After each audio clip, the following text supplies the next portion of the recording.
Welcome to another episode of Overtime. This one put on by a lot of AV1 students, but the AV program as a whole did this one. But we present you an episode that is a bit late with information, as we had some technical difficulties on Thursday, and then Friday the Wi-Fi in the district was down, so we couldn't upload to YouTube then. But we'll present this information because it's best to get this information out and students get the exposure that they deserve here on YouTube. So enjoy.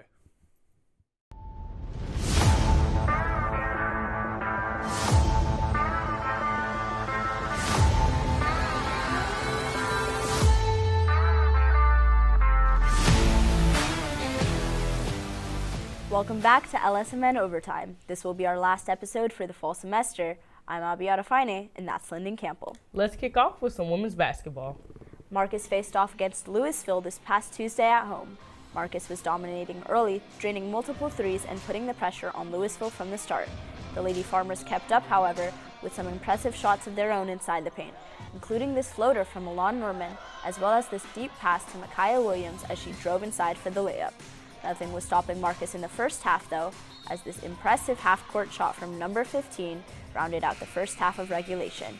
Louisville came back fighting in the second half, putting together some nice shots from both the three-point line and inside the paint to thin the deficit. Ultimately, momentum was on the side of the Lady Marauders tonight, though, as they cruised to victory with a final score of 50-42. Capel took on Hebron and won the opening tip, but Hebron struck first with the game's opening basket.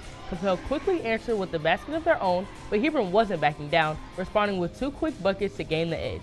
Capel kept pace, adding another bucket, and maintained that intensity throughout the first half. Capel held a 4-point lead going into the half. However, Hebron came out of the break firing, sinking 3 consecutive three-pointers to take the lead. The Lady Hawks carried that momentum throughout the second half, playing with energy and precision. Their dominant shooting and strong defense secured them the win 45-34. The Lady Jaguars hosted Denton Geyer this past Tuesday. Early in the game, Preston and Underwood drove the ball up the court for a layup, giving Geyer an early advantage. Flower Mound quickly responded, building up their lead and continuing to score. Geyer, determined not to back down, fought hard and answered back with shots of their own, keeping the game close. Flower Mound, however, kept pushing and maintained their offensive pressure throughout the game, ultimately leading to a win with the Lady Jags with a final score of 64-56. The Colony girls basketball team put on an outstanding performance this past Tuesday night versus Turner. The game began with an early spark from Jayla Jones not long after she added to her impact with a steal and key assist, helping to extend the team's lead. Coming out of the halftime, the Colony girls showed no signs of slowing down. Zoe Johnson provided a highlight reel moment with a tough layup that further pushed the lead. The Lady Cougars picked up the dominant win. Looking ahead for the women, Hebron and Marcus will be the only district matchup this week. Flower Mound will take on Little Elm, Louisville will look for a rebound victory against Denton Braswell, and finally, the Colony will face Wakeland. Moving over to the men's side of basketball, Marcus faced off against Bowie, winning with a final score of 51-48.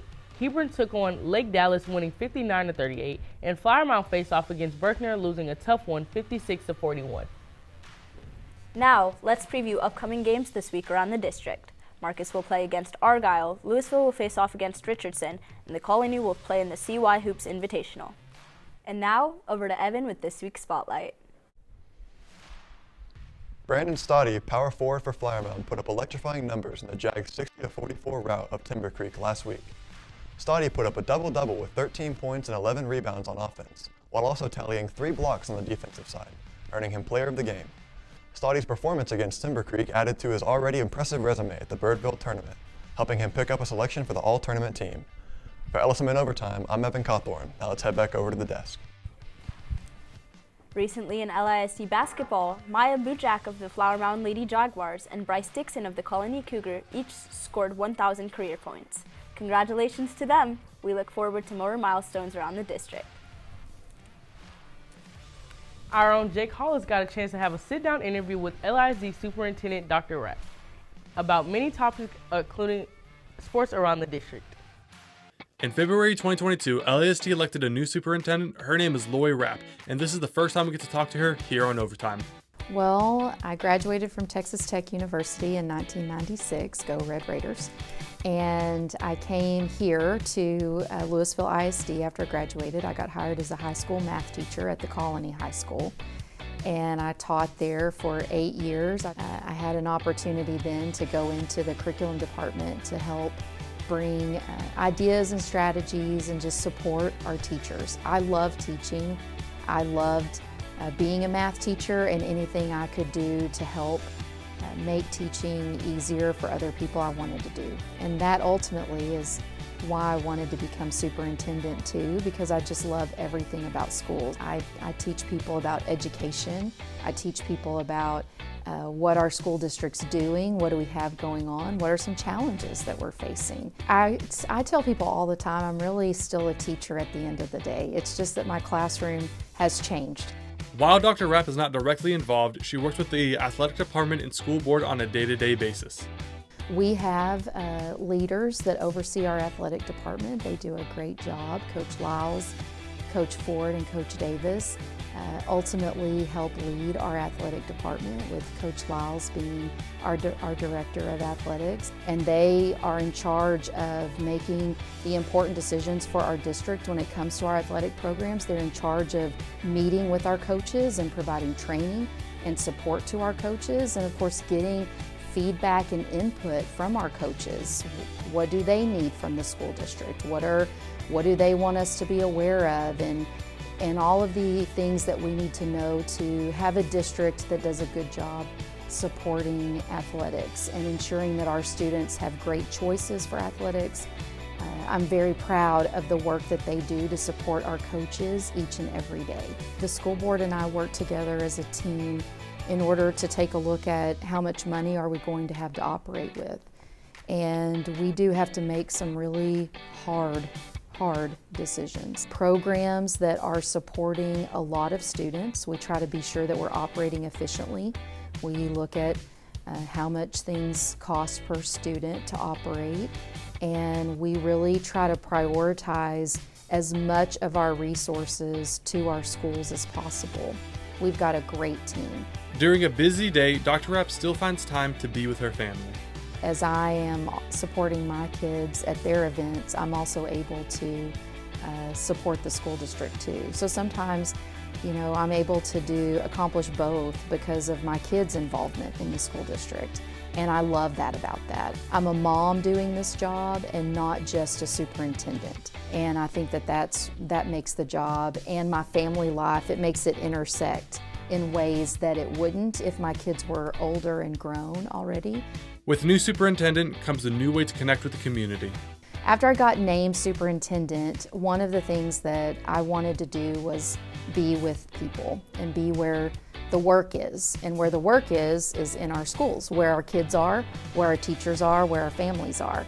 And so I decided I was going to go out into the community and meet people there rather than have people come to meet me as the superintendent. And what I started, we began to call Rapp on the Road.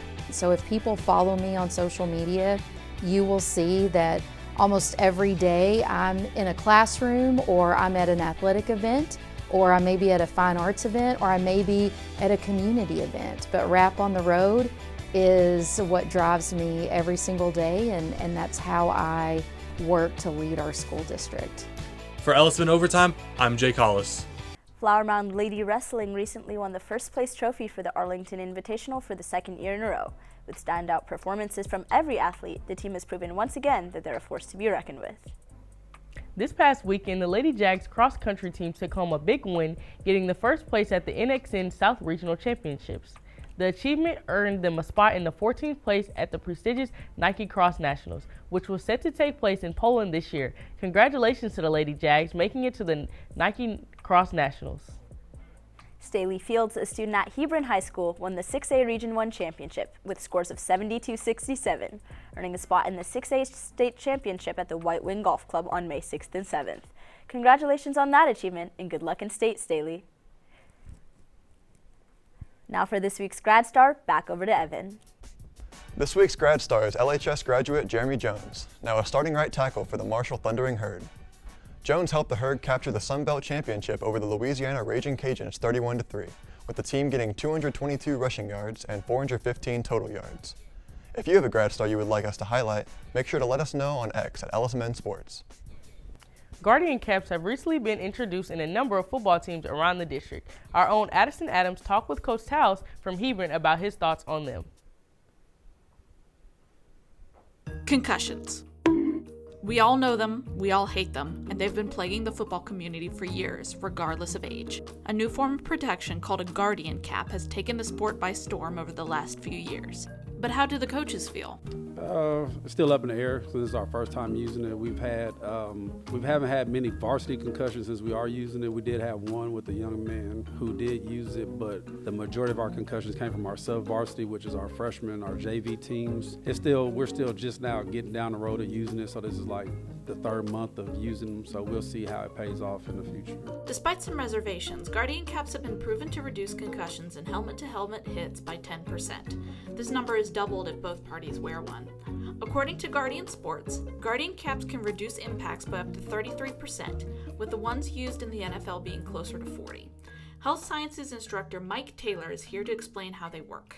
To decrease acceleration, so you're trying to stop or reduce the amount of concussions. The theory is that they will add padding to the outside, which decreases the G-force of the helmet when it comes in contact with something else. And that's all helmets, not just football. We see them in hockey and lacrosse as well. With LSMN Overtime, I'm Addison Adams. That's all for this week's episode. Thanks for tuning in this semester. We'll be back in the spring for more LISD sports news. I'm Abby Arafine. That's Lyndon Campbell. See you next time, right here on Overtime.